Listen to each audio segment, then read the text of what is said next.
दोस्तों, आज मैं आपके सामने में जो टॉपिक लेके आया हूँ वो है backward class movement in India during the early. इसके पहले हमने सोशियो और रिलीजियस मूवमेंट के बारे में बताया था, और जिसमें कि आपको बताया था कि पॉजिटिव एस्पेक्ट उसके क्या थे, निगेटिव एस्पेक्ट क्या थे, और वो किस तरह से हमारे देश के नेशनल कॉन्शसनेस या जिसको राष्ट्रवाद कहते हैं बढ़ाने में कामयाब हुआ। और इस नेशनल कॉन्शसनेस को बढ़ाने में पहला राजा राम मोहन राय, दूसरा दयानंद सरस्वती, तीसरा चौथा एमजी रानाडे।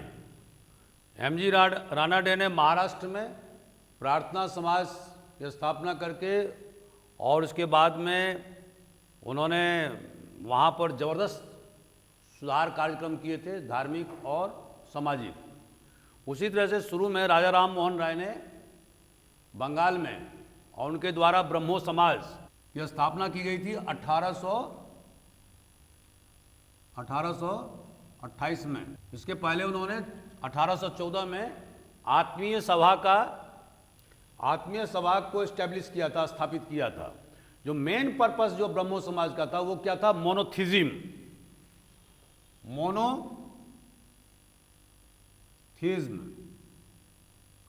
मोनोथिज्म मतलब क्या होता है दोस्तों? क्या होता है इसका मतलब? मोनोथिज्म मतलब एक ईश्वर में विश्वास, ओनली वन गॉड। अब उस जमाने में क्या था कि हिंदू समाज बहुत सारे देवी देवताओं को पूजते थे। अब गांव देहातों में अभी जाएंगे तो बोले 36 करोड़ देवी देवता हैं, ठीक है। तो उन्होंने कहा कि नहीं, एकेश्वरवाद, इसका हिंदी जो होगा वो होगा एकेश्वरवाद। इस पर उन्होंने कहा फोकस किया। और इसके अलावा उन्होंने जो अंग्रेजी जो शिक्षा थी वो उस पर भी फोकस किया, बोले कि वो सही है। और अंग्रेजी की शिक्षा के साथ साथ जो साइंटिफिक नॉलेज है, जो वैज्ञानिक सोच है या ज्ञान है, उसको भी बढ़ावा देने का प्रयास उनके द्वारा किया गया। शुरू के समय में तो ब्रह्म समाज ने बहुत ज़्यादा बंगाल में धूम मचाई, बहुत ज़्यादा प्रभाव हुआ। लेकिन धीरे धीरे जब राम मोहन राय की मृत्यु 1833 में हो गई, तो उसके बाद से इसका प्रभाव कम होने लगा। लेकिन बाद के वर्षों में देवेंद्रनाथ टैगोर और उसके बाद में केशव चंद्र सेन, ये दो जो समाज सुधारक थे, उन्होंने ब्रह्मो समाज के गतिविधियों को आगे बढ़ाया। और ख़ास करके इनका प्रभाव बंगाल और उस आसपास के इलाके में बहुत ज़्यादा महत्वपूर्ण हो गया। और एक और बात था ब्रह्मो समाज में, मूर्ति पूजा का विरोध, अगेंस्ट आइडोलेट्री, ठीक है। तो ब्रह्मो समाज का जो मेन फोकस था कि हिंदुस्तानी समाज, खास करके हिंदू समाज में जो बहुत ज़्यादा कुरीतियाँ घुस गई हैं, उन कुरीतियों को दूर करने का, और इसके बदले में जो पश्चिमी देशों के जो शिक्षा है और उसमें जो वैज्ञानिक सोच है, या उसमें जो एक रैशनलिज्म या लॉजिक है, बौद्धिकतावाद, जो मैंने कल बताया था कि अगर कोई चीज है तो वो क्यों है और कैसे, हाउ एंड व्हाई, दो चीज को अप्लाई करने के लिए ब्रह्मो समाज करता था, ठीक है। और जितने भी ये प्रिस्टली क्लास या पुरोहित क्लास के जो बहुत सारे जो कर्मकांड थे या जो राइचुअल्स थे, उसका बहुत ही इसने खिलाफत किया, ठीक है। लेकिन राम मोहन राय और जो ब्रह्मो समाज है, इसका बहुत ज़्यादा असर निचले तबके पर, जो लोअर क्लास है या ग्राउंड लेवल पर, वहाँ तक नहीं पहुँचा। ये एक हायर मिडिल क्लास तक इनका प्रभाव उस ज़माने के हिसाब से, हायर मिडिल क्लास या इंटेलिजेंसिया क्लास में इसका प्रभाव पड़ा। दूसरा जो सबसे जो इम्पोर्टेंट जो था वो था दयानंद सरस्वती का आर्य समाज। और आर्य समाज का जो एक्टिविटीज था सेंटर, वो था कहाँ? लाहौर, जो अभी पाकिस्तान में है। तो पूरे पंजाब सूबा और वेस्टर्न यूपी का सूबा, ठीक है, और इसके अलावा मुल्तान या दिल्ली के आसपास के इलाकों में। और सबसे ज़्यादा जो इनका कंट्रीब्यूशन है दयानंद एंग्लो वैदिक स्कूल, अभी भी आप डीएवी स्कूल देख रहे होंगे, ठीक है। शिक्षा का प्रचार प्रसार, हालांकि उन्होंने कहा कि जो हमारे जो वेद हैं वो इनफैलिबल हैं और उसमें किसी प्रकार की कोई तब्दीली नहीं की जा सकती है। अगर हिंदुस्तान का विकास करना है, हिंदू समाज का उद्धार करना है, तो बैक टू वेदास, हम वेदों की तरफ जाएं, ठीक है।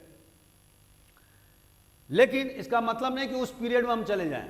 जो वहाँ जो हिंदू समाज में जो उस समय में जिस प्रकार की व्यवस्था थी, मतलब कहने का आशय है कि महिलाओं की स्थिति बहुत ही बेहतर थी और शिक्षा का प्रचार प्रसार था, महिला और पुरुष में कोई अंतर नहीं किया जाता था।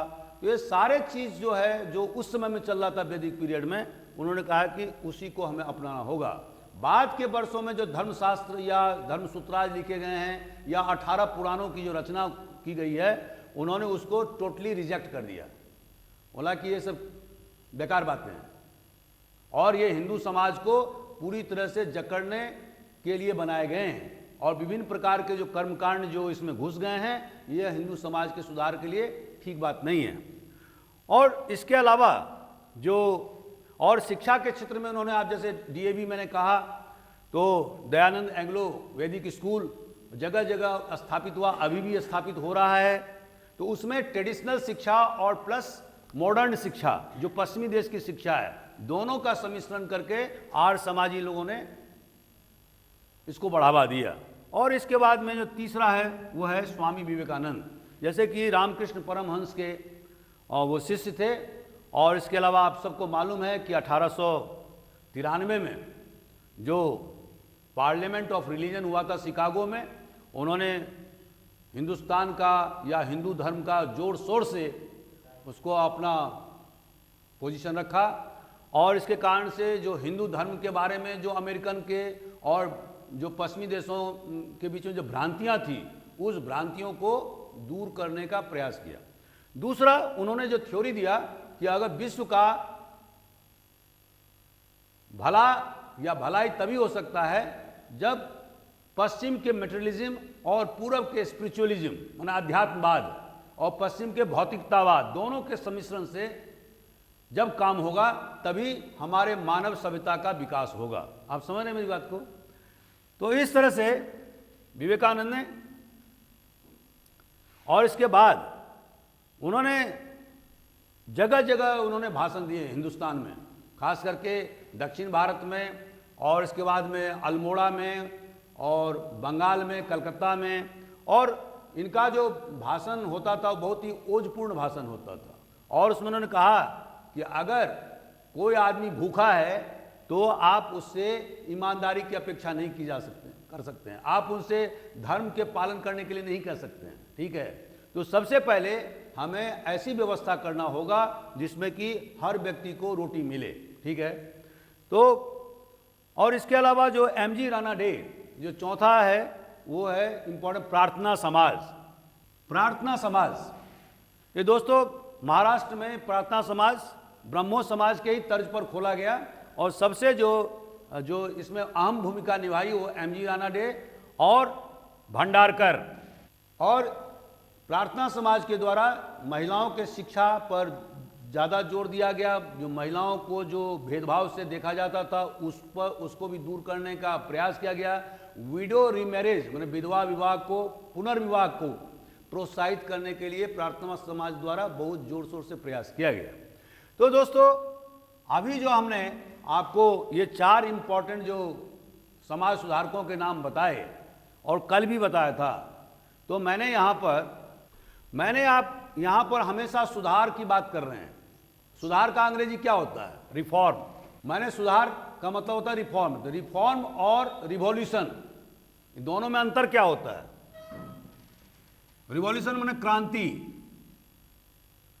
आप दोनों में से कोई बताइए, या कोई अगर ऑनलाइन क्लास में है तो बताएं कि रिवॉल्यूशन और रिफॉर्म में क्या अंतर होता है। देखिए, अभी तक जो हमने कल और परसों दोनों दिन के व्याख्यान में हमने हमेशा वर्ड रिफॉर्म का इस्तेमाल किया, सुधार का इस्तेमाल किया। ठीक है, हिंदी होता है सुधार। हमने रिवॉल्यूशन का इस्तेमाल नहीं किया। वाई? रिफॉर्म जो होता है वो ये होता है कि एग्जिस्टिंग जो सिस्टम है, जो अभी वर्तमान में चल रहा है, अगर उसमें कुछ गड़बड़ियां हैं, उसको दूर करने का काम यदि हम करते हैं तो होता है, उसका मतलब होता है सुधार। जैसे जितने भी हमने 4 इंपॉर्टेंट जो आपको समाज सुधारक के नाम बताए, उन्होंने ये नहीं कहा कि हिंदू धर्म को खत्म कर दो। ठीक है, with in the parameter of Hindu धर्म वो रहे। उन्होंने क्रिश्चियनिटी को नहीं अपना लिया, उन्होंने इस्लाम को नहीं अपनाया। ठीक है, हिंदुस्तान में तो क्रिश्चियनिटी भी वहाँ चल रहा था और ईसाई मिशनरी के द्वारा जोर शोर से चल रहा था। तो उन्होंने ऐसा तो नहीं, उन्होंने ईसाइयत को नहीं अपनाया, और ना ही उस समय में जो इस्लाम के जोर शोर से जो कार्यक्रम चल रहे थे जगह जगह मुल्ला मौलवियों के, उनको भी नहीं अपनाया।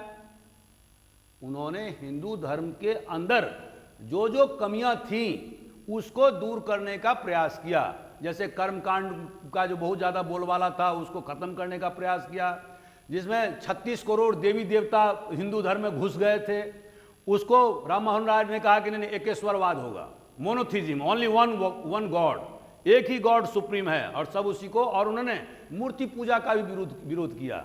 मतलब उन्होंने कहा कि जो भी ब्रह्मो समाज के कांग्रीगेशन में आएगा, माने उनके बैठक में आएगा, वो कोई मूर्ति या देवी देवता का मूर्ति नहीं लगाएगा, ज्यादा ज्यादा वो एक क्या बोलते हैं, दीपक जलाए। वहां आप जैसे कि इस्लाम में क्या है, इस्लाम में मूर्ति पूजा का विरोध होता है। आप अगर भक्ति मूवमेंट के हिसाब से देखें तो क्या इस्लाम धर्म क्या है? निर्गुण धर्म है, निर्गुण है। अपने भारत में जो हमारा जो हिंदू धर्म है अधिकांश में वो सगुण धर्म है। सगुण है मतलब हम ईश्वर को आराधना करते हैं, उनका पूजा पाठ करते हैं, उनकी मूर्ति पूजा करते हैं। केवल गुरु नानक और कबीर, ये दोनों हिंदू धर्म के जो समाज सुधारक हुए, जिसमें कि भक्ति मूवमेंट में मैंने बताया था, वो निर्गुण पर फोकस करते थे। मतलब वो भी मूर्ति पूजा में विश्वास नहीं कर। बाद में क्या हुआ? बाद में समाज सुधार करते करते कबीरों के जो फॉलोअर्स थे उनको आज की तारीख में कबीरपंथी कहा जाता है, और जो गुरु नानक के जो फॉलोअर थे वो आज की तारीख में उनको सिख कहा जाता है, और उनका एक अलग ही धर्म हो गया है। तो आप यहां जो हम डिविएट हो रहे हैं, तो रिफॉर्म का मतलब होता है कि एग्जिस्टिंग जो वर्तमान में जो हिंदू धर्म जो चल रहा था उसमें जो बहुत सारी जो विकृतियां थी, उस विकृतियों को दूर करने का प्रयास किया गया। इसलिए हम उसको बोले हैं सुधार। लेकिन अगर रिवॉल्यूशन कहें मतलब क्रांति, तो उसका मतलब क्या होता है? क्रांति का मतलब होता है कि एग्जिस्टिंग सिस्टम में पूरी तरह से समाप्त कर देना और नया सिस्टम को एडॉप्ट करना। जो वर्तमान जो स्थिति जो है, जो अभी जो पद्धति चल रही है, जो सिस्टम चल रहा है, उसको खत्म करके, पूरी तरह से खत्म करके, उसके बाद में नया सिस्टम उसके बदले में स्थापित करना। This is called revolution. जैसे उसने सही कहा, फ्रेंच रिवॉल्यूशन। अब फ्रेंच रिवॉल्यूशन, फ्रांस की क्रांति क्या है? फ्रांस की क्रांति यह है कि जो पहले जो कुलीन, आपको मालूम होगा, और चर्च, पादरी और जो आम जनता, 3 वर्ग थे। और उसमें जो है आपने देखा होगा, जो पूरा जो फ्रांस की जमीन थी वो 1/3 भाग चर्च के पास में था, 1/3 भाग कुलीन वर्ग के पास में है, जिसको अंग्रेजी में नोबिलिटी कहते हैं, और 1/3 भाग में 95% जनता थी। ठीक है। अब जो नया जो क्रांति जो हुआ, तो उसमें क्या किया? जितने भी जो राजा, और उसका जो हेड था वो राजा था, तो उन्होंने क्या किया, राजा को हटाया, पादरी के जो सारे जमीन थे उसको कब्जा किया, कुलीनों से जमीन कब्जा किया और उसको भूमिहीनों के बीच में जमीन बांटा, और एक उसके बदले में दूसरा मैंने डेमोक्रेसी की स्थापना किया। अब फ्रांस की क्रांति के पहले तो कोई डेमोक्रेसी तो था नहीं, और उसके बाद में नारा दिया लिबर्टी, इक्वालिटी एंड फ्रेटर्निटी का, मतलब स्वतंत्रता, समानता और भाईचारा। अब स्वतंत्रता का मतलब क्या हुआ कि किसी भी व्यक्ति का जीवन, जो हमारे आर्टिकल 21 में जिसका व्याख्या है कि नो लाइफ, प्रत्येक व्यक्ति को लाइफ और लिबर्टी, मैंने right to life and liberty का अधिकार दिया गया है, और except procedure established by law, किसी व्यक्ति का जीवन या स्वतंत्रता नहीं लिया जा सकता, और इसके लिए मैंने आपको पहले भी बताया। तो वहां भी यही सिस्टम किया गया कि किसी भी व्यक्ति का जो स्वतंत्रता है या उसकी जो जिंदगी है उसको खत्म नहीं की जा सकती है, सिर्फ और सिर्फ प्रोसीजर एस्टैब्लिश्ड बाय लॉ, उसके लिए एक प्रक्रिया होगा। ये नहीं होगा कि राजा ने कहा कि चलो इसको फांसी लगा दो, जैसे हमारे देश में मुगलों के पीरियड में और सल्तनत काल में और हिंदू प्राचीन भारत में होता था, ठीक है, वहाँ कोई प्रक्रिया नहीं अपनाई जाती थी।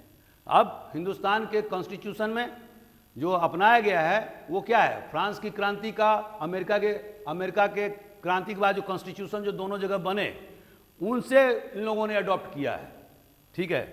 तो जब क्रांति होता है तो एग्जिस्टिंग सिस्टम को समाप्त कर दिया जाता है और उसके बदले में नया सिस्टम अडॉप्ट किया जाता है। This is called revolution. अब आप तो समझ गए होंगे।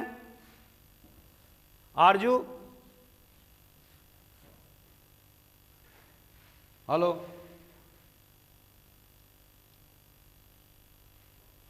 हेलो, रीति, कोई पॉइंट है क्या आपको? रीति भारती, आरजू, अब दोस्तों आज जो हमारा टॉपिक है वो है कि बैकवर्ड क्लास मूवमेंट। ये भारत में 19वीं शताब्दी के उत्तरार्ध में और 20वीं शताब्दी के पूर्वार्ध में ये जो शुरू हुआ उसका रीजन क्या था, व्हाट आर द कॉजेस, कारण क्या थे? तो पहला कारण था गैप बिटवीन ब्राह्मण एंड नॉन ब्राह्मण। आप जैसा कि जानते हैं कि अंग्रेजों के यहां पर शासन स्थापित करने के बाद उनके द्वारा अंग्रेजी शिक्षा का प्रचार प्रसार किया गया। दूसरा, जो बहुत सारे जो ऊपर के अधिकारियों का तो उन्होंने अंग्रेजों को नियुक्त कर दिया, जैसे कि एसपी, कलेक्टर वगैरह के लिए, लेकिन निचले स्तर के जो अधिकारी थे जैसे डिप्टी कलेक्टर या डीएसपी या आरआई या दरोगा, इतने पैमाने पर वो इंग्लैंड से कर्मचारी नहीं ला सकते थे, उनके पास आदमी था भी नहीं। तो यहाँ के हिंदुस्तानियों को उन्होंने क्या किया, नौकरी में भरना शुरू किया। अब चूंकि भारतीय समाज का जो स्ट्रक्चर था उस जमाने में, उसमें सबसे ज्यादा पढ़े लिखे कौन थे? ब्राह्मण्स। तो सारे पदों पर क्या हो गए? ब्राह्मण्स काबिज हो गए, ठीक है। अब इससे क्या हुआ, धीरे धीरे जब अंग्रेजी शासन का विस्तार होता गया तो ब्राह्मणों का जो सेकंड लेयर है, अंग्रेजों के बाद में ब्राह्मणों की सत्ता, माने हिंदुस्तानी समाज में ब्राह्मणों की सत्ता अंग्रेजों के ठीक बाद में होने लगी, ठीक है। अब क्या हुआ, इससे धीरे धीरे ज्यों ज्यों अंग्रेजी सत्ता का विस्तार होता गया, ब्राह्मणों की भी ताकत जो है पूरे भारत में बढ़ती गई, और इसका एक रिजल्ट ये हुआ कि ब्राह्मण में और नॉन ब्राह्मण में बहुत ज्यादा फासला हो गया। और यह सबसे ज्यादा फासला कहां हुआ? दक्षिण भारत में और डेक्कान में। क्यों हुआ? क्योंकि उत्तर भारत में तो आप देखते हैं कि जो वर्ण सिस्टम है, आपने अगर हमारा इतिहास का जो लेक्चर सुना होगा तो उसमें हमने आपको Sangam period, Chalukya and Pallava dynasty के बारे में, पॉलिटी के बारे में हमने और चोला पॉलिटी के बारे में बताया हुआ, हमारा वीडियो अपलोडेड है, आप उसको जरूर देखिए। तो उसमें मैंने क्या बताया कि जिस तरह से उत्तर भारत में 4 वर्ण का कंसेप्ट है, पहला ब्राह्मण, दूसरा क्षत्रिय, तीसरा वैश्य, चौथा शूद्र, लेकिन जब दक्षिण भारत आप जाएंगे और फार साउथ जाएंगे तो आप क्या पाएंगे कि only 2 caste, 2 varnas are there, one is Brahmin and second is Shudra. दोनों क्षत्रिय और वैश्य का वहां पर कोई बोलबाला नहीं है, ठीक है। बाद के वर्षों में तो वैश्यों का बोलबाला हुआ भी थोड़ा सा, लेकिन क्षत्रिय तो एकदम ही नहीं था।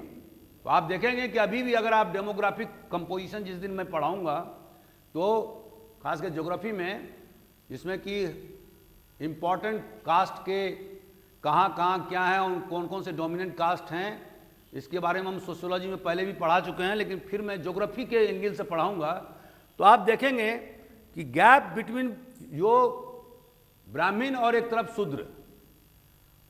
अब हुआ क्या, आपको मैंने पहले के लेक्चर में बताया था कि चोला पीरियड में अधिकांश जमीन जो है लैंड ग्रांट्स के माध्यम से या तो टेम्पल के पास चले गए और या ब्राह्मणों के पास चले गए। तो मैंने एक दिन बताया था कि 3/5 भाग जो है जमीन चला गया था, ठीक है। अब 2/5 भाग में अधिकांश माने 97 जनता रह रही है। अगर आप डेक्कान का और फार साउथ तमिलनाडु के जो डेमोग्राफी देखेंगे तो उसमें ब्राह्मण का पॉपुलेशन कितना है, नॉट मोर देन 3%, 3% ब्राह्मण है। तो बाकी 97% कौन है, दूसरे लोग हैं, बैकवर्ड क्लासेस हैं। आप आज की तारीख में शूद्र बोलना अच्छा नहीं लगता मुझे, आप पिछड़े वर्ग कह लीजिए आप उसको। तो 97% कौन है, लेकिन 3% लोग कितने जमीन पर कब्जा किए हुए हैं, 3/5 भाग पर। यू सी दिस, माने इंक्लूडिंग ग्रांट्स टू टेम्पल्स, और टेम्पल के कर्ता धर्ता कौन होते थे आप सबको मालूम है। इसके कारण जब अंग्रेजी शासन स्थापित हुआ तो उसके बाद में ब्राह्मणों ने सारे पदों पर जो है वो, चूंकि अंग्रेजों के पास और कोई रास्ता भी नहीं था, क्योंकि जो निचला समाज जो था, खास करके जो बैकवर्ड क्लास है, वो पढ़े लिखे थे ही नहीं, तो इसीलिए उनको नौकरी मिल नहीं सकता था। तो इस स्थिति में क्या हुआ, सारे पदों पर ब्राह्मण लोगों का कब्जा हो गया, ठीक है। अब जब पदों पर कब्जा हो गया तो सारे जो पावर्स थे अंग्रेजों के जमाने में, वो मोबिलाइज कौन करने लगे, ब्राह्मण्स। इससे निचले जातियों में भयंकर असंतोष उत्पन्न हुआ, टेंशन हुआ।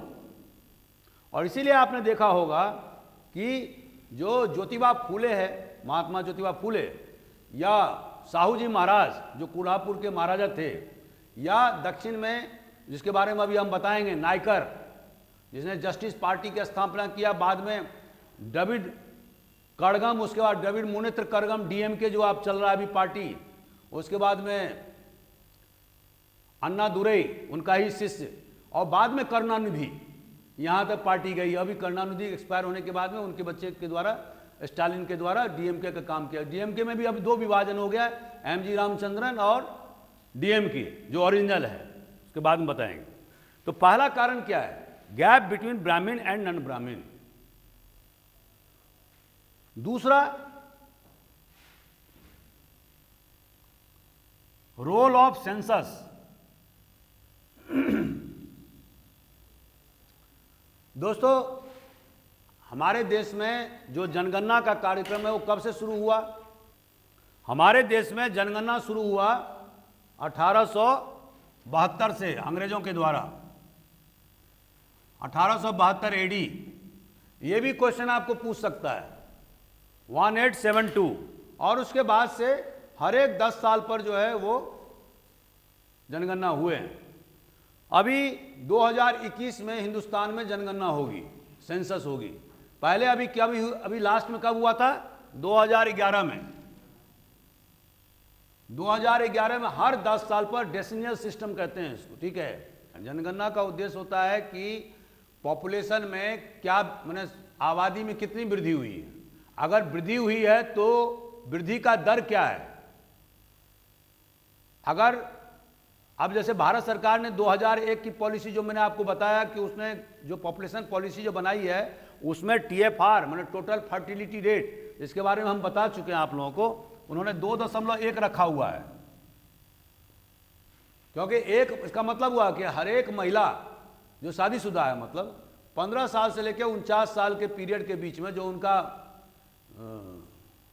चाइल्ड बियरिंग एज होता है, तो उसमें वो 2 बच्चे पैदा कर सकते हैं। ठीक है, दैट इज कॉल्ड TFR। पहले के जमाने में ये 3.6 था, उससे भी ज्यादा था। ठीक है, तो अब डेंसिटी ऑफ पॉपुलेशन का पता करना कि वहां का घनत्व क्या है, मृत्यु दर क्या है, जन्म दर क्या है, इसके अलावा पॉपुलेशन में माइग्रेशन क्या हो रहा है। आप जानते हैं ना कि पॉपुलेशन वृद्धि होने का एक कारण क्या, अभी शहरों में जो इतना जो वृद्धि हो रहा है पॉपुलेशन के क्या कारण है, केवल जन्म दर से ही नहीं हो रहा है। हाँ, अच्छे लोगों को सुविधाएं मिल गई, खाने पाने की व्यवस्था हो गई है, लेकिन इसका मतलब यह नहीं है कि वो उसी कारण से बढ़ रहा है। बहुत सारे गांव के लोग जो है ना शहर में आ रहे हैं, and migration is one of the cause for the burgeoning population of the city. जो सिटियों में जो हमारे देश में जो बहुत ज्यादा जो वृद्धि हो रही है, उसके पीछे एक reason migration from village to town है। तो ये जनसंख्या, ये सेंसस ये भी बताता है आपने को कि भाई 2011 का जो सेंसस जनगणना हुआ था, उसमें मान लीजिए ग्राम बिशनपुरा, उसका जो पॉपुलेशन था वो कितना था, 3000।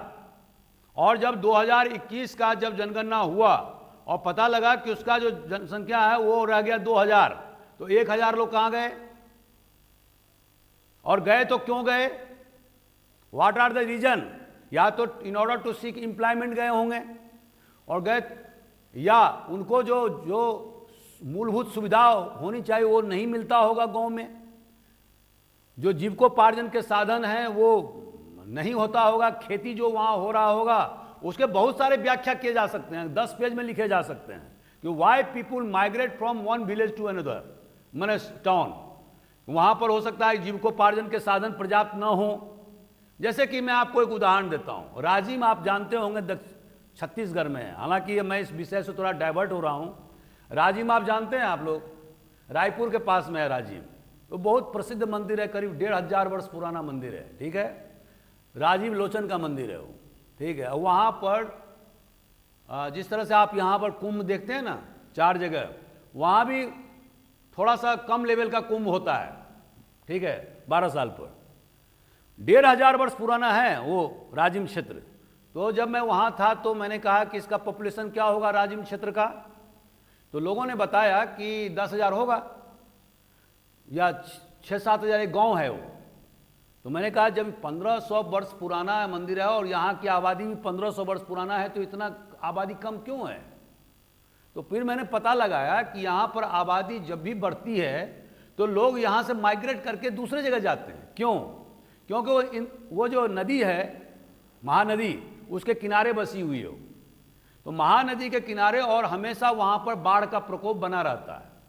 तो इसके कारण से क्या होता है दोस्तों कि लोग को विस्थापन करना पड़ता है। तो जब किसी भी एरिया का जो संसाधन है उसके पॉपुलेशन से मैच नहीं करता है, तो पॉपुलेशन क्या करती है, वहां से भाग जाती है, पलायन करती है। This is but natural. तो इसी कारण से माइग्रेशन जो है ना, और सेंसस जो है, जो जनगणना जो कार्यक्रम किया जाता है, वो सारे चीज हमको बताता है।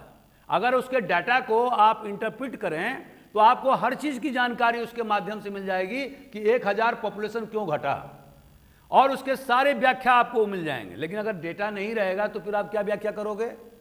तो डाटा कलेक्शन, और इसी कारण से डाटा कलेक्शन जब होगा तो उसी आधार पर सरकार बजट भी बनाती है, अपने रिसोर्स को बढ़ाने का प्रयास करती है।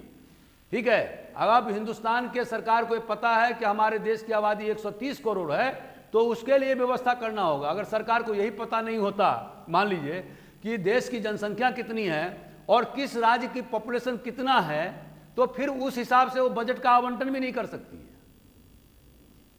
तो सबसे पहले हमारे पास में डेटा होना, और डाटा होने के बाद में उसके आधार पर हमारा पॉलिसी बनाना। पॉलिसी जब हम बनाएंगे तो कहाँ पर किस क्षेत्र को हमको कितना कितना एलोकेशन देना है। जैसे मैंने अभी एक उदाहरण बताया कि 1000 लोग भाग गए, तो सरकार का अब अगला पॉलिसी क्या होगा कि वहाँ के खेतों की प्रोडक्टिविटी बढ़ाना। अगर वहाँ सिंचाई के साधन नहीं है तो उस गांव के जो मान लीजिए 5000 रकबा है, 5000 एकड़ का, वहाँ पर सिंचाई की व्यवस्था करना ताकि ये जो 2000 लोग हैं ये भी ना भागें। ठीक है, नलकूप का व्यवस्था करना, अगर मान लो कैनाल सिस्टम नहीं है तो वहाँ के पर्यावरण को दुरुस्त करना, आम बगीचा लगाना, जैसा फसल हो मान लीजिए अब उसके हिसाब से बगीचा लगाना, तालाब की व्यवस्था करना ताकि लोगों के निस्तार हो सके। ठीक है, स्वास्थ्य की सुविधा करना, हो सकता है कि बहुत सारे लोग मर गए हों किसी महामारी में, इट में भी पॉसिबल, तो आपको वहाँ पर स्वास्थ्य केंद्र की भी स्थापना करना होगा। अगर आप चाहते हैं कि हमारे देश का उत्तरोत्तर विकास हो तो उत्तरोत्तर विकास के लिए 2 स्तर पर सरकार काम करती है। वन इज मैक्रो और दूसरा माइक्रो। माने ये छोटे लेवल पर, जो अभी आपको मैंने बताया एक गांव का जो पॉइंट दिया वो क्या है, माइक्रो लेवल। और जो मैक्रो लेवल है वो भारत सरकार अपने स्तर पर प्रयास करती है। ठीक है, देश और विदेश और राज्य के स्तर पर काम करे, दैट इज कॉल्ड मैक्रो। ठीक है, हायर एजुकेशन का मतलब होता है एमए। मेरे विचार से बीए तक तो आजकल सब जगह हो रहा है, आपको हर 15 किलोमीटर के रेडियस में आपको कॉलेज मिल जाएंगे। मैं पूरे उत्तर भारत की बात कर रहा हूँ, दक्षिण भारत अभी उतना ज़्यादा मैं गया नहीं हूँ। ठीक है, तो और दक्षिण भारत को आपको पता है कि उत्तर भारत से ज़्यादा डेवलप है। तो जब हमारे उत्तर भारत की हालत है कि 15 किलोमीटर के रेडियस में, 10 किलोमीटर के रेडियस में अब कॉलेज स्थापित हो गए हैं, तो जहाँ पर कि बीए तक की या बीएससी तक की पढ़ाई होती है तो वो उसको तुम हायर एजुकेशन नहीं कहेंगे। अब हायर एजुकेशन क्या होता है, जैसे एमए हुआ या रिसर्च स्कॉलर। अब एमए जो है मास्टर ऑफ आर्ट्स, ये तो यूनिवर्सिटी में पढ़ाई होती है, तो समझ मत, इसके लिए माइग्रेशन करने की क्या जरूरत है, बच्चे जाके पढ़े वहाँ। लेकिन उसके माँ बाप, माइग्रेशन जब हम कहते हैं तो क्या होता है कि परिवार सहित आप चले गए। When I am talking about the migration, this means that the whole family consists of 5 or 7 members, and they all shifted from one place, from the village to town. That is called migration, in my view. अब कोई बच्चा, एक आदमी अगर चला गया पढ़ने के लिए और शहरों में रहने लगा, लेकिन उसके माँ बाप जो है ना गाँव में रह रहे हैं, this is not called migration. वो तो अपने एम्प्लॉयमेंट को सर्च करने के लिए गया, लेकिन पूरे फैमिली अगर चला जाए एक जगह से दूसरे जगह along with the children, this is called migration. Now, अगर कोई रिसर्च स्कॉलर के लिए पढ़ने के लिए जाए, जो मान लो बेंगलोर में जा रहा है, तो उसको भी हम माइग्रेशन नहीं कहेंगे, क्योंकि एक बच्चा गया है लेकिन 2 बच्चे गांव में रह रहे हैं और दोनों माँ बाप वहाँ रह रहे हैं, तो वो माइग्रेशन नहीं कहलाता है। वो तो हायर एजुकेशन के लिए गया, मैं ब्रिटेन जा सकता हूँ, अमेरिका जा सकता हूँ, मेरा बच्चा जा सकता है पढ़ने के लिए, तो 7 साल 8 साल वहाँ पढ़ाई करेगा, तो this is not called migration. जब when the entire family is uprooted from the village and then go to the city for in search of livelihood or employment, this is called for permanent basis, हमेशा के लिए अस्थायी, तो उसको बोलते हैं migration. आप समझ रहे हैं मेरी बात को? तो दोस्तों, ये जो gap between Brahmin and non Brahmin का जो मैंने पहला पॉइंट बताया था, ये बहुत ज़्यादा बढ़ गया था। इससे नॉन ब्राह्मणों में बहुत ज़्यादा गुस्सा हो गया, बहुत ज़्यादा असंतोष व्याप्त हो गया, क्योंकि उनका जो सामाजिक स्थिति है वो बढ़ नहीं पा रहा था। तो इसीलिए उन्होंने, अभी आप देखेंगे कि जो 4 हमने जो आपको जो इम्पोर्टेंट जो समाज सुधारकों के नाम बताए, उन्होंने संस्कृताइजेशन पद्धति को अपनाया। What is this? मैंने इसके पहले आपको एक टॉपिक बताया था, आप उसको वीडियो पर देखिएगा, संस्कृताइजेशन, सांस्कृतिकरण और पश्चिमीकरण, इसका वीडियो डाला हुआ है, हमने आपको लेक्चर में बताया था। तो इसमें जो है वो, अब ये जो 4 जो पहले के समाज सुधारक जो हमने बताए, उन्होंने संस्कृताइजेशन को अडॉप्ट किया। संस्कृताइजेशन मतलब क्या होता है? सोशल मोबिलिटी, जहां पर इसमें कोई स्ट्रक्चरल चेंज नहीं होता है, बल्कि समाज के अंदर में, हिंदू समाज के अंदर में ही पोजिशनल चेंज होता है। ठीक है, this is called Sanskritization. Westernization में क्या होता है? जहां पर कि लोग डोमिनेंट कास्ट को, मतलब जो लोग ब्रिटिश, जो हमारे देश में तो ब्रिटिश का राज था, तो उस समय में उन्होंने पश्चिमी पद्धति को, पश्चिमी शिक्षा को, पश्चिमी स्टाइल को, कपड़े पहनने के स्टाइल को, ये सारा जो अडॉप्ट किया, दिस इज कॉल्ड वेस्टर्नाइजेशन। इसके बारे में हम डिटेल में अभी नहीं बताएंगे आपको, ये M.N. श्रीनिवास का थ्योरी है, इसको आप यूट्यूब पर देखिए, मेरा वो डला हुआ है इसमें, है ना। अब ये जो बैकवर्ड क्लास जो मूवमेंट हुआ, उसमें उन्होंने संस्कृताइजेशन का सहारा नहीं लिया, they went for westernisation. What does this mean? चाहे वो महात्मा फूले हो, चाहे वो नायकर हो, चाहे वो लिंगायत लोग हों, व्हाट डिड दे डू? उन्होंने कहा कि नहीं, इसमें हम नहीं जाएंगे। इसीलिए उन्होंने पश्चिमीकरण का सहारा लिया, वेस्टर्नाइजेशन। बोला कि जो संस्कृताइजेशन प्रोसेस है उसमें ब्राह्मणों का डोमिनेंस है, उनका प्रभाव है, तो हम उधर नहीं जाएंगे, हम क्या करेंगे? वेस्टर्नाइजेशन करेंगे। वो तो महात्मा फूले ने क्या किया? अंग्रेजी पद्धति से उन्होंने स्कूल कॉलेज खोलना शुरू किया, जिसमें कि लोअर क्लास के लोगों को उसमें तालीम देना चालू किया, ठीक है, वो और उनकी पत्नी ने।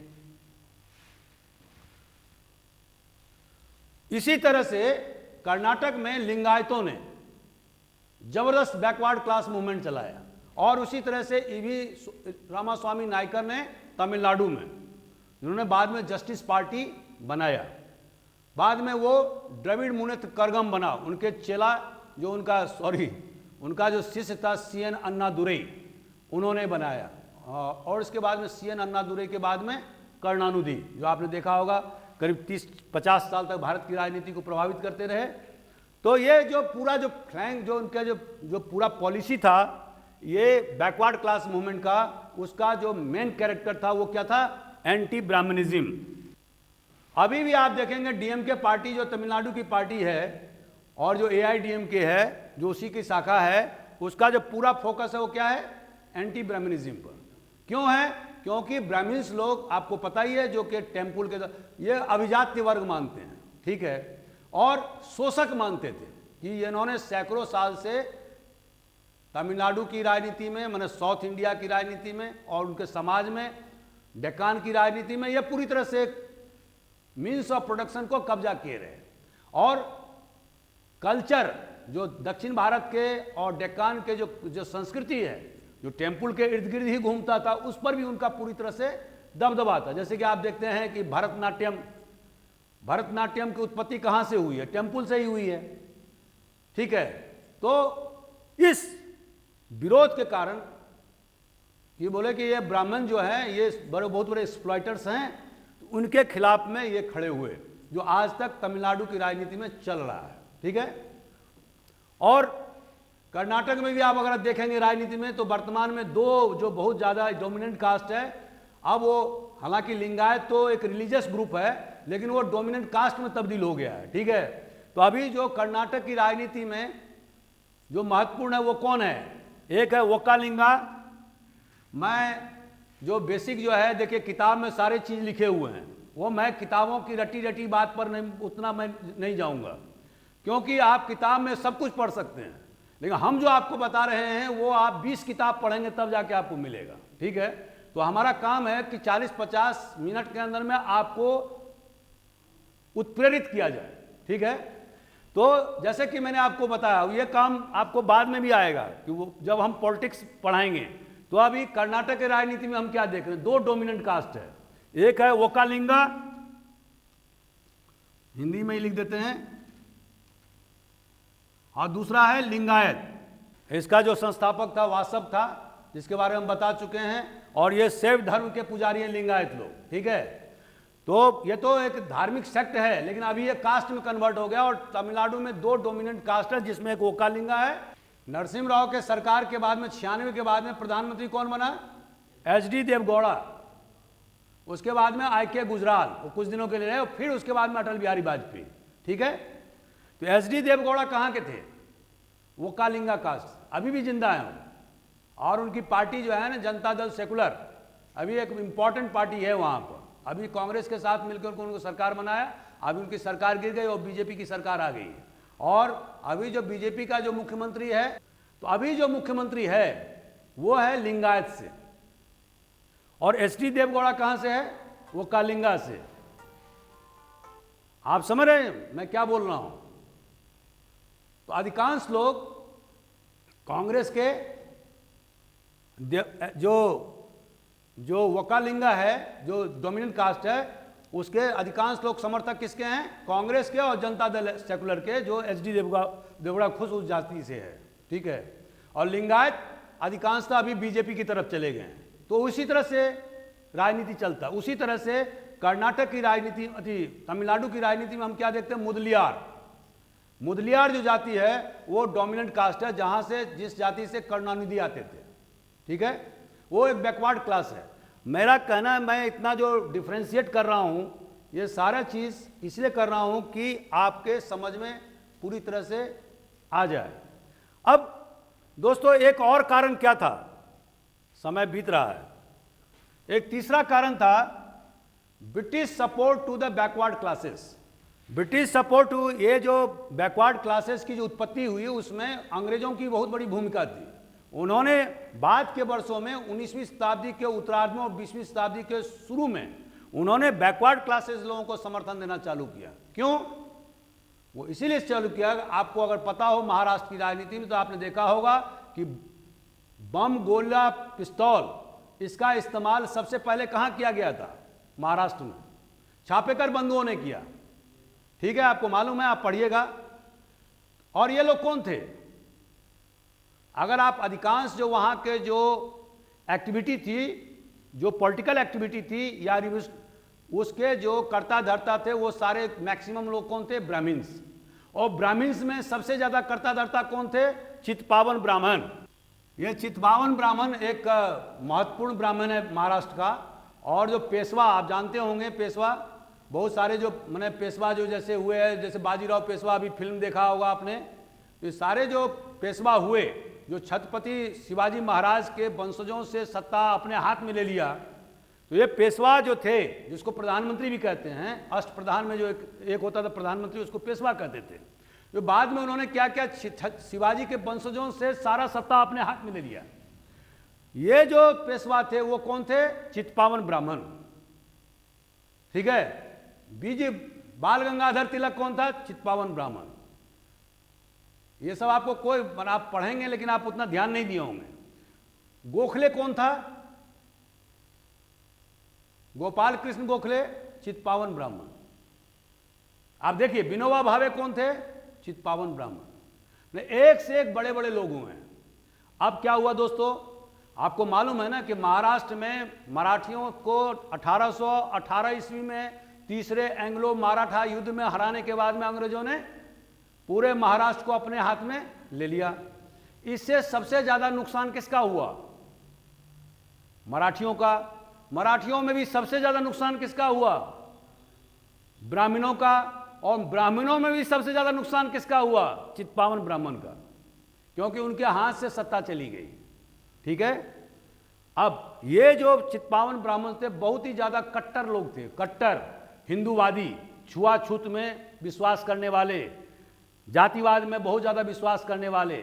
आपको एक दिन मैंने बताया था कि पूना के दरबार में कोई अगर छोटे जाति का आदमी आता तो उसको बताया जाता कि सुबह 9 बजे से पहले आइए और 3 बजे के बाद आइए।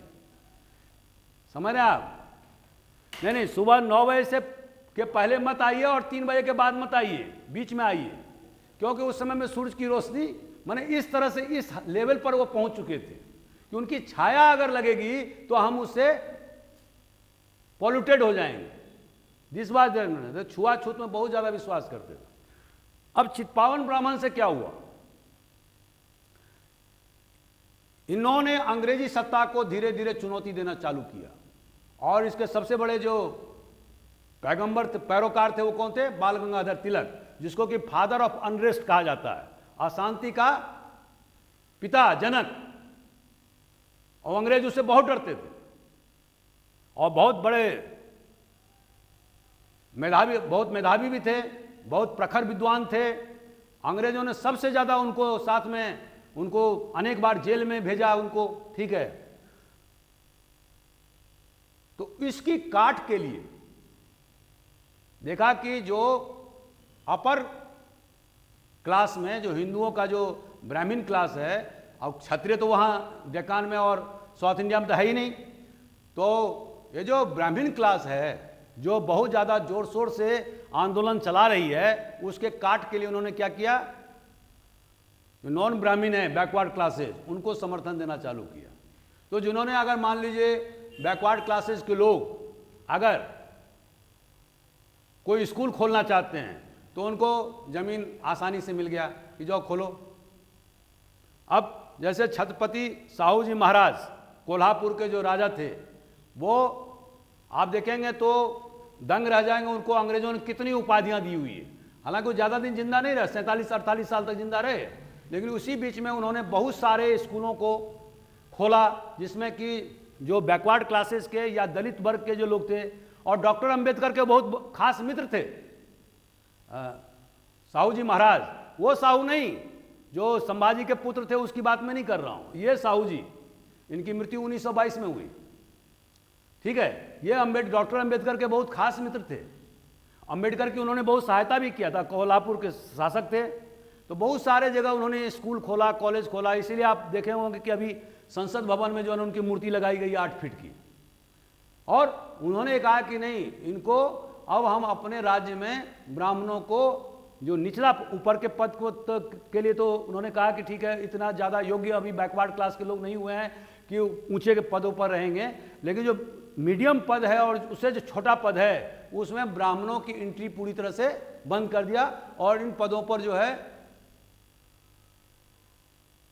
बैकवर्ड क्लासेस के लोग, दलित वर्ग के लोग, उस पर उनका रिजर्वेशन कर दिया, ठीक है। दूसरा, उन्होंने तो यहीं से शुरुआत हुआ रिजर्वेशन का हिंदुस्तान में। और जो 1919 का एक्ट जो बना, मॉन्टेग्यू चैम्सफोर्ड, तो चैम्सफोर्ड यहां पर गवर्नर जनरल था और Montagu secretary of state for India था, उसी के नाम पर यह एक्ट बना। इस एक्ट में सबसे पहले प्रावधान किया गया, और उन्हीं लोगों के समर्थन से, प्रेशर में, कि भाई जो शेड्यूल कास्ट हैं, शेड्यूल ट्राइब हैं, और जो बैकवर्ड क्लासेस के लोग हैं, उनको भी आरक्षण दिया जाना चाहिए, ठीक है। यहीं से शुरुआत हुई हिंदुस्तान में, ठीक है। तो अंग्रेजों ने जो ब्राह्मणों में जो बहुत ज़्यादा जो राष्ट्रवाद की भावना फैल रही थी, और ये उनमें क्रांतिकारी विचारधारा उत्पन्न हो रहे थे, बाल गंगाधर तिलक के नेतृत्व में, गोखले के नेतृत्व में, और कांग्रेस का पूरा जो कमान था वो गोखले के हाथ में था, जब तक वो उनकी 1916 में मृत्यु हुई। तो उसके काट के लिए अंग्रेजों ने क्या किया, जो बैकवर्ड क्लासेस के जो नेता थे, खास करके जो महात्मा फूले, उनको समर्थन देना चालू किया। उसके बाद में साहू जी महाराज को समर्थन चालू किया। उसके बाद में दक्षिण भारत में सेल्फ रिस्पेक्ट मूवमेंट, स्व अभिमान आंदोलन, नायकर के ईवी रामास्वामी नायकर, रामास्वामी, और उसके बाद में उनका ही शिष्य अन्ना दुरई, और उसके बाद में उनका शिष्य करुणानिधि। तो सेल्फ रिस्पेक्ट, स्वाभिमान आंदोलन वहां चलाया। और इसका भी बेसिक जो फंडा था वो क्या था, anti Brahmanism, land reforms, land to the tillers, माने जो जमीन जोतता है उसके पास में जमीन जाना चाहिए, ठीक है। और तीसरा, Dravida culture. Self respect movement का एक जो स्पेसिफिक फीचर था वो क्या था, द्रविड़ कल्चर। वो अपने आप को द्रविड़ रेस मानते थे, और नॉर्दर्न इंडिया को के लोगों को आर्यन रेस मानते थे, ठीक है। और मैंने कहा हमारे और उनके बीच में कोई साम्यता नहीं है। तो इस तरह से द्रविड़ कल्चर को बढ़ावा देना, कल्चर, ब्राह्मणिज्म। तीसरा, लैंड टू द टिलर्स, जोतदारों को जमीन मिलना चाहिए। शुरुआत में जो सेल्फ रिस्पेक्ट मूवमेंट का या जस्टिस पार्टी का या द्रविड़ मुनेत्र कड़गम का जो प्रिंसिपल रहा, वो था भारत से अलग होने का। उन्होंने कहा कि हमारा जो कल्चर है वो द्रविड़ कल्चर है, और नॉर्दर्न इंडिया का जो कल्चर है वो आर्यन कल्चर है, हम में कोई मेल नहीं है। हमारा अपना अलग द्रविड़ द्रविड़स्तान बनेगा, जैसे पाकिस्तान बना है। लेकिन धीरे धीरे वक्त के साथ में क्या हुआ कि उन्होंने देश आज़ाद होने के बाद में उन्होंने अपने पॉलिसी में थोड़ा सा तब्दीली लाया और देश के अंदर में ही उन्होंने रहना स्वीकार किया, और उसके बाद से वो एक पॉलिटिकल पार्टी के रूप में कन्वर्ट होकर के तमिलनाडु की राजनीति पर पिछले 1967 से उन्होंने सत्ता पर काबिज रहे हैं। ठीक है, 1967 से, याद रखिए। और उसके बाद से कभी भी कांग्रेस को सत्ता में आने उन्होंने नहीं दिया 1967 से। ठीक है, या तो डीएमके पार्टी रही या उनसे ही टूट करके जो अलग पार्टी हुई एआईडीएमके। तो दोस्तों, आज का हमारा जो ये टॉपिक है समाप्त हो रहा है। अभी मैथमेटिक्स का क्लास होगा। ये मैं शॉर्ट में आपको बता देना चाहता हूँ कि बैकवर्ड क्लासेस जो मूवमेंट हुआ वो पहले के मूवमेंट से या रिफॉर्म से इस माने में अलग था कि उन्होंने ब्राह्मणों की सत्ता को पूरी तरह से चुनौती दे दिया। उन्होंने कहा कि ब्राह्मणों से हमें कोई लेना देना नहीं है, हम अपना घर अलग बनाएंगे, हमारा जो एजुकेशन का भी पद्धति होगा वो पूरी तरह से वेस्टर्नाइज होगा, पश्चिमीकरण के आधार पर हम मतलब वेस्टर्नाइज एजुकेशन प्राप्त करेंगे, हमें ब्राह्मणिकल स्क्रिप्चर से कोई लेना देना नहीं है। We do not want to read Vedas और पुराणास और Dharmasutras, they are all pro Brahmin scriptures, तो हम उसको मान्यता प्रदान नहीं करते हैं।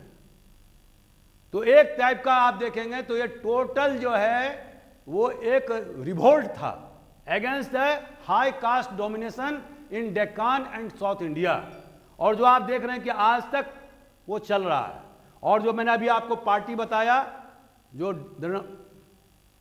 अन्ना डीएमके या डीएमके पार्टी, ये बेसिकली उसी प्रिंसिपल के उसी सिद्धांत पर आधारित हैं। और अभी जो कर्नाटक में हमने बताया जो लिंगायत, इनका भी बेसिकली वो एंटी ब्राह्मणिज्म भी है। ठीक है, लेकिन उसमें ये और सेल्फ रिस्पेक्ट मूवमेंट में ये रहा कि वो पूरी तरह से क्रांतिकारी था। सेल्फ नायकर के द्वारा वो बहुत ज्यादा एक्सट्रीम आंदोलन था।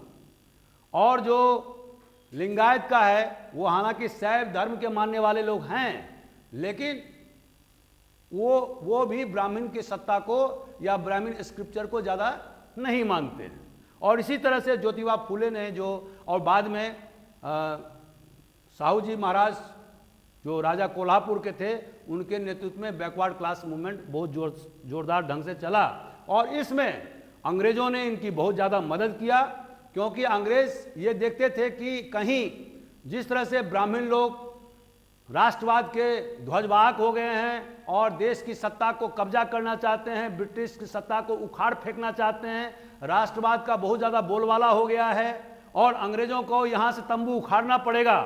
तो जिस तरह से उन्होंने कॉमनल फ्रंट पर मुस्लिम लीग को बढ़ावा दिया, उसी तरह से उन्होंने हिंदू जो जाति था या जो समाज, जाति नहीं कहेंगे समाज, उसमें फूट डालने के लिए उन्होंने क्या किया, समर्थन दिया उनको। और इसके अलावा क्रिश्चियन मिशनरीज जो हजारों के तादाद में यहाँ हिंदुस्तान में बहुत ज़्यादा मुसरूम्ड हो गए थे, बहुत फैल गए थे, उनके द्वारा भी बैकवर्ड क्लासेस के बच्चों को अंग्रेजी शिक्षा की में पढ़ाई लिखाई का फ्री ऑफ कॉस्ट में व्यवस्था किया गया। तो इस तरह से जो पिछड़ा वर्ग का जो रिफॉर्म है हिंदुस्तान में, वो बहुत ज़्यादा प्रभावी हुआ। और धीरे धीरे जो दबे कुचले लोग थे वो समाज के सामने में या हिंदू समाज में एक प्रतिष्ठित जीने लायक हो गए। और बाद के वर्षों में जब देश में आज़ादी का आंदोलन महात्मा गांधी के नेतृत्व में चला, तो उसके बाद उनमें पूरी तरह से मोबिलाइज किया गया। और जो आज तक वो समाज के निचले पौधान पर थे, जो जिसकी की कोई भी भागीदारी सामाजिक, आर्थिक और राजनीतिक जीवन में नहीं थी, अब देश के आज़ाद होने के बाद में उनकी भागीदारी सुनिश्चित हो गया। और बहुत सारे तो अब मुख्यमंत्री भी बन गए हैं उस क्लास के। ठीक है, तो दोस्तों आज का वीडियो आपको कैसा लगा, हमारा टॉपिक कैसा लगा, ये आप बताइए। आपका अगर कोई कमेंट हो, कोई क्वेश्चन हो तो आप जरूर पूछिए। है।